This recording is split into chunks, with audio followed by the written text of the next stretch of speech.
r/AskReddit by Reddify. NSFW what do you wish was no longer taboo? Can men get some type of formal business shorts to wear to work? It's hot as duck outside and women can wear skirts or dresses. Wear a kilt and claim you do it because of your heritage. Ours might back off. What do I do if I'm blatantly Asian? Asking how much the pay is for a job prior to going through interviews. Like, why do I have to go through 3-5 rounds before you finally tell me how much you intend to pay me? And it's frowned upon to ask about pay up front? I mean, that's why people work. To make a living. I'm not going to work for your company if you're going to pay me like crap. Regardless of how much of a great opportunity you believe it is. Do more research. Glassdoor. Glassdoor was a lifesaver. I was feeling quite positive about a role I'd applied for and was invited to interview. Read the Glassdoor review and was hit with endless tales of identical problems as experienced at my current employer. Endless red tape, paying below the market rate for the skills, no real line management or promotion plans. You can be anything you want to be, translating into ducking everything, hard work and long hours. Been there. Done that. And it would have involved a move to a town that I already didn't like from previous visits. Taking that job would have been a frying pan and fire moment.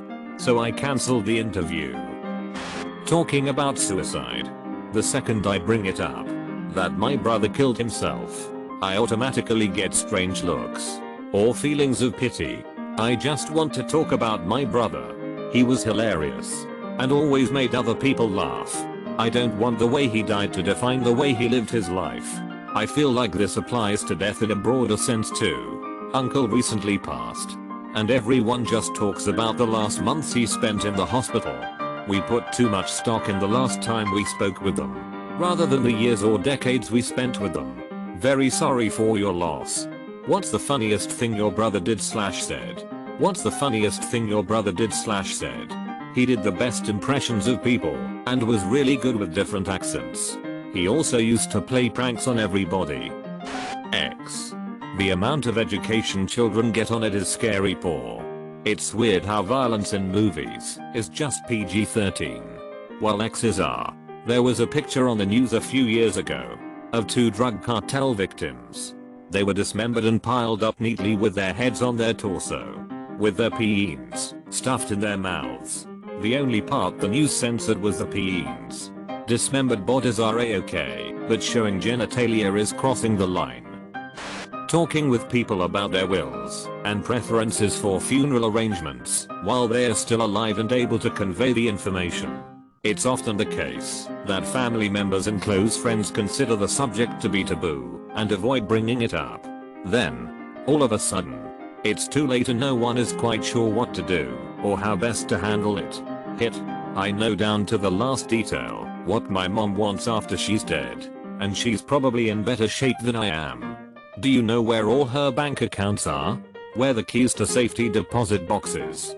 Everyone she wants notified for the funeral? My family went through this recently with someone who thought they had told us everything we needed to know. They were very incorrect. Mental illness. We've made leaps and strides as a culture in America, but we're still not even close to where we need to be. I just found out about a family history of serious mental illness because my family didn't want to bring it up. I'm well into adulthood. This information would have been extremely helpful years ago. Not for nothing. I went through the hardest part of my life thinking there must be something wrong with me because it was taboo to talk about mental illness. It's a real thing and a legitimate health concern for people if they're unprepared. The taboo surrounding it is horrible. A lot of people are too ashamed to seek help. And with good reason. The moment you're diagnosed with some kind of mental disorder, you're a second-class citizen for the rest of your life. You can forget about ever using a gun, having a kid in your general vicinity, being able to socialize with people other than your family/doctors, or being taken seriously. Much easier to live in denial until you snap. Girl asking out the guy first.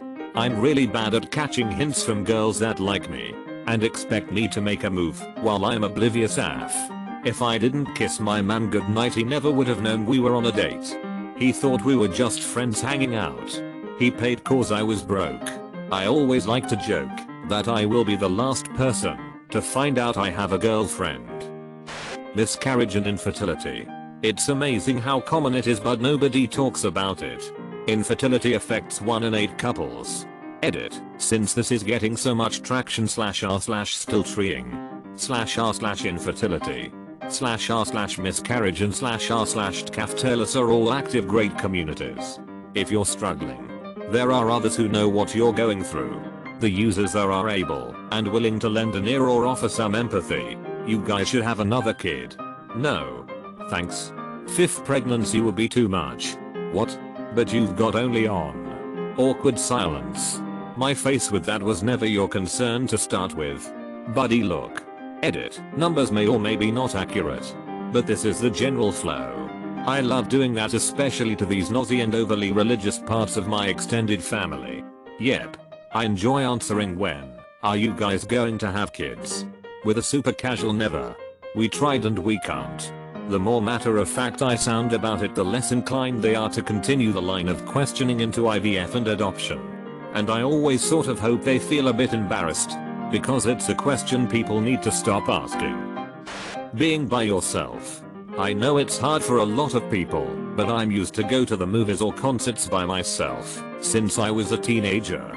I'm still asked if I don't find it weird or dangerous, or if I talk to others. One day I was simply tired of waiting for someone to go with me and lose the chance of seeing my favorite band or a movie. I was waiting for it. I still have to get the courage to travel by myself, but I'm working on it. Traveling or doing things by yourself is amazing.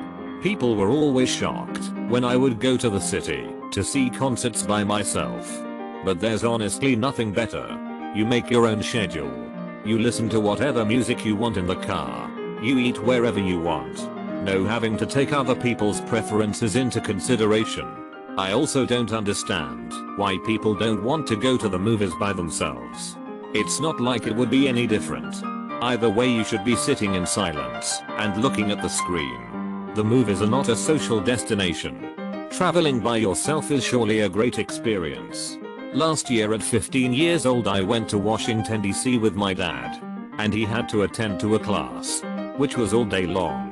While he does his business in his course, I was able to roam around the city and see the museums. It was great. I fell in love with the metro system, coming from a country without metro, and felt like a kid in a candy store in the museums. As a guy that loves to learn stuff and loves engineering, the first 3 days he was with me, we made a quick visit at the museums so he can have a quick look at everything. And then the next 5 days I was free to roam around the city to take a deeper look at what I liked. Needless to say, I love the US. You guys have so much luck to live in a well-developed country. Telling someone that something they are doing is bothering you that they can easily fix / telling someone they might not realize that they are doing. For instance, can you wipe down the oven after you make pasta sauce? Or your lipstick is really smudged right now. You might want to fix it. People get so offended when you point out things they might not notice that they could fix in less than 20 seconds that either bother you or they should want to know. I don't get it. I don't get that. If I look like an idiot or something, tell me you look like an idiot. Loneliness. It's a huge problem with all this new technology coming up. Yeah. Too easy to just read Reddit. Then watch some YouTube. Then browse Facebook. Then read the next new topic on Reddit. Eat food. Go to another online board. Then eat food and go to sleep. And video games. Don't forget those. Being a guy that likes kids. Or being a guy that wants to have a daughter. Growing up, anytime my friends and I would talk about kids in our future, it was always pretty clear cut. Most girls wanted daughters and the guys all wanted sons. Some of the girls wanted to have sons and that was considered okay.